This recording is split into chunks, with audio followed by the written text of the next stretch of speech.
Look, bro, I'm gonna just be real with you, bro.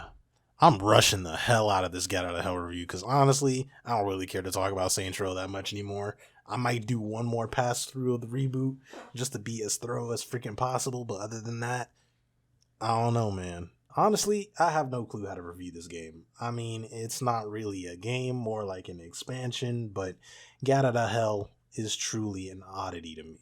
Developed by High Voltage Studios and published by Deep Silver, is the final entry in the original Saints Row series, and I mean, it's alright, I guess. I guess to really break it down, I'll have to start with gameplay. If you've played Saints Row 4, aside from a few differences to traversal like the ability to fly instead of glide and the elements of superpowers, there's not too much difference. Though, I'll give credit where credit is due. Flying when fully upgraded is a fun time, especially when collecting clusters. Gunplay is basically the same, except the majority of weapons are more hellish rather than sci-fi this time around. There's no customization, no radio, hell, not really any story missions. Got Out of Hell for the majority of its playtime is off of the back of activities. Activities are kind of hit and miss with this entry. Hellblazing is just flying from point A to point B under a time limit. There's tournament fraud, which is just insurance fraud. Mayhem, which is what it's always been. But my favorite out of the bunch has to be Salvation. Salvation requires you to fly and catch fallen souls and save abducted souls. It's weirdly addictive.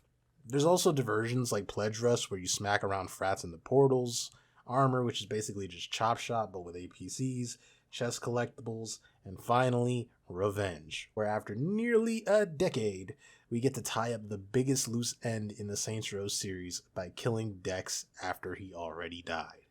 Now, I personally don't care much for the Dex saga as I played Saints Row the Third first, but even I can tell you how much of a slap to the face this must have been for longtime fans of the series. I've gone more in depth about Dex in other videos, but honestly, who cares at this point anymore? It's a lame-ass Hitman style diversion that you do 7 times. The city of New Hades is a small and compact one, probably being the smallest in-game map of the franchise, but in my opinion, it's probably the second or third best city in the series behind Stillwater and Santo Ileso.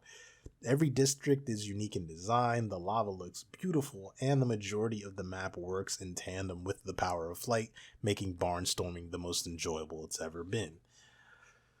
But what about the story? There kinda isn't one. There's an excuse of a story in terms of the plot, but it's so beyond nonsensical at this point. You could literally skip all of the cutscenes and nothing of value would be lost. So, the game begins with the Saints celebrating Kinsey's birthday. Matt Miller grabs a Ouija board. The Saints use said Ouija board to find out if the boss is getting married, in which it accidentally opens up a portal to hell, dragging the boss in. Get alongside Kinsey, head in after the boss to recover them from hell, and the game begins. We reunite with Dane Vogel from Saints Row 2 and ally with him, along with others, to take down Satan and prevent the boss from getting married to Satan's daughter, Jezebel. Fortunately for us, Jezebel doesn't want to marry the boss, so she, alongside us, help take down Satan and get to choose our one of many endings.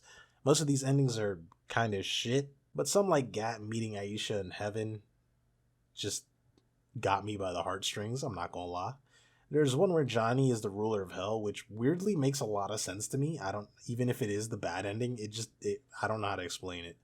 Finding a new planet, which makes no sense when time travel exists in the Saints Row universe.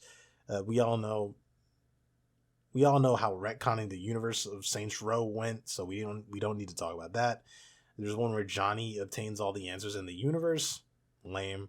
But there's one more ending, the 100% completion ending, which kind of just goes over resolutions of all the other characters, as well as have cameos of past rivals. Also, seeing Carlos again in the last page was a cute touch.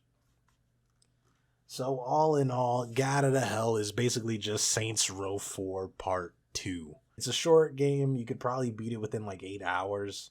There's not really much story. It lacks a lot of the features that are in other Saints Row games. So, I mean, if you passed up on this one, I totally freaking get it. There's a fun game in there, for sure. And especially when there's co-op.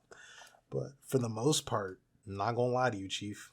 This game is kind of a nothing burger. I mean, the activities are alright, but that's pretty much the bulk of the game. So, If the last game in the main timeline is going to be an expansion, then I'm not going to put that much effort into this review. I don't know if I'm going to do Agents of Mayhem. I know y'all want that video. I'm not going to lie, bro. I do not care.